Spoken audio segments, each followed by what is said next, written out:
દેવ ઇન્દ્ર આ વિશે હું કઈ નથી જાણતો. માથી મોટા કોણ કે દેવ વિષ્ણુ?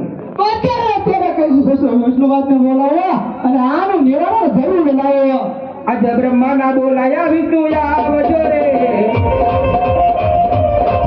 આવજો તપોવનમાં જાય, આવજો તપોવનમાં જાય. બ્રહ્માના બોલાયા વિષ્ણુ આવજો રે.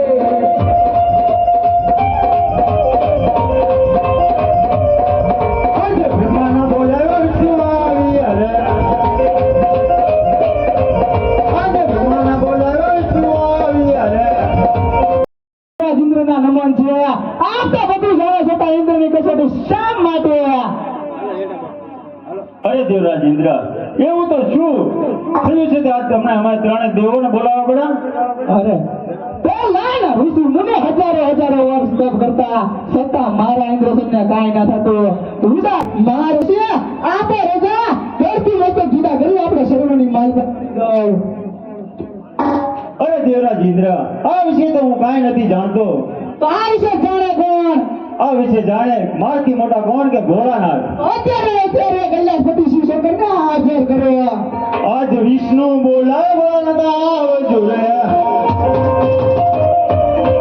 આવજો તપોવનમાં જાય, આવજો તપોવનમાં જાય. વિષ્ણુ બોલાય ભોળાનાથ આવજો રે.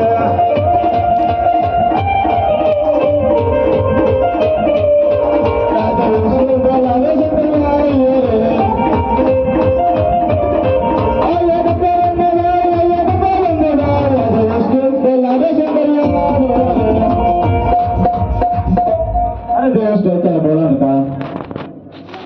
અરે મહાદેવ, બ્રહ્મદેવને આપણા ગામ પડ્યા. અરે ભૂમા અત્યારે બોલાવવાનું કારણ? દેવ ઇન્દ્રને કામ પડ્યું. અરે દેવ ઇન્દ્ર અત્યારે બોલાવવાનું કારણ? પધારો કૈલાસપતિ શિવ શંકર. આપના શરણમાં દેવરાજ ઇન્દ્રના નમન છે. આપ તો બધું જાણો છતાં દેવને કસોટી શા માટે કરો છો? હું આપના મુખ્ય સાંભળવા માંગુ છું. તમે પણ કાન ખોલીને સાંભળી લેજો. પહેલાના ઋષિ મુનિ હજારો વર્ષ તપ કરતા છતાં મારા ઇન્દ્રસનને કાંઈ ના થતું. ઉદા વૃક્ષના સારા ધન ઘડીની અંદર મારા ઇન્દ્ર દેવો મળ્યા છે. શું મારા ઇન્દ્રની આશા છે? આપણે એના ધરતી મસ્તક જુદા કરી તમારા શરણની માલગાટ કરી દો.